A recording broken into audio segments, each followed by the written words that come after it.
జిల్లా వైద్య ఆరోగ్య శాఖ అధికారిని డాక్టర్ ఎస్ అనిత గారు ఈరోజు మంచిర్యాల పురపాలక పరిధిలోని ఎన్టీఆర్ నగర్ మరియు రామ్ నగర్ను సందర్శించి వైద్య శిబిరంలో అందిస్తున్న వైద్య సేవలపైన సమీక్ష చేయడం జరిగింది. ముఖ్యంగా గత వారం రోజుల నుండి ఎన్టీఆర్ నగర్ పరిధిలో ర్యాష్తో కూడుకున్న జ్వరపు కేసులు చిన్నపిల్లలలో కూడుకున్న ఎక్కువగా నమోదవుతున్న పాత మంచిర్యాల అర్బన్ ప్రాథమిక ఆరోగ్య కేంద్రం పరిధిలోని ఆరోగ్య కార్యకర్తల 140 ఇళ్లను ఈ రోజు సందర్శించి తగు సూచనలు వైద్య సదుపాయాలు కల్పించడం జరిగింది.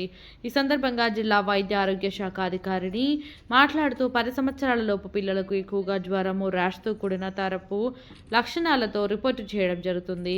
ఇది ముఖ్యంగా జ్వరము, దగ్గు, సర్దితో కూడుకున్న జ్వరపు లక్షణాలు మరియు రాశి రావడానికి ముందుకు 4 రోజులు వచ్చిన తర్వాత 4 రోజుల్లో ఈ వ్యాధి వ్యాపిస్తుంది. ఈ వ్యాధి సోకిన బాలుడు కానీ బాలిక కానీ ముక్కు ద్రావకాలు, గొంతు మరియు ఊపిరితిత్తుల ద్వారా ఇతరులకు వ్యాప్తిస్తుంది. దద్దుర్లు కనబడిన మొదటి రోజు నుండి దద్దుర్లు పెరిగిన కాలంలో వ్యాధి చాలా త్వరగా ఇతరులకు వ్యాపిస్తుంది. అందువల్ల తల్లిదండ్రులు తగు జాగ్రత్తలు తీసుకోవాలని, ఇతర పిల్లలకు సోకకుండా వైద్యుని సలహాలు తీసుకోవాలని కోరడం జరిగింది.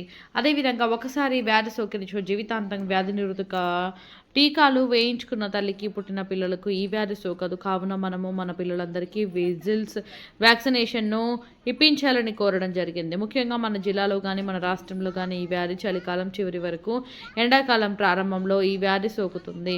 ముఖ్యంగా తుంపర్లు, ముక్కు నుండి ద్రావకాల ద్వారా వ్యాపిస్తుంది. కావున తల్లిదండ్రులు జాగ్రత్త తీసుకోవాలని, జ్వరం వచ్చిన పిల్లల్ని ప్రభుత్వ ఆసుపత్రిలో చూపించాలని, ఆరోగ్య కార్యకర్తలకు ఇంటింటికి తిరిగి వివరములు సేకరించాలని ఆదేశించారు. ఈ ర్యాష్తో కూడిన జ్వరానికి భయపడే అవసరం లేదు. ప్రభుత్వ పరంగా అన్ని ప్రాథమిక ఆరోగ్య కేంద్రాలలో మందులు అందుబాటులో ఉన్నవి. కావున ప్రజలు ప్రభుత్వ వైద్య సేవలను ఉపయోగించుకోవాలని కోరారు. ముఖ్యంగా మాతా శిశు సంరక్షణ కేంద్రంలో చిన్నపిల్లల కోసం ప్రత్యేకమైన వ్యాధి నిపుణులతో ఏర్పాటు చేయడం జరిగింది.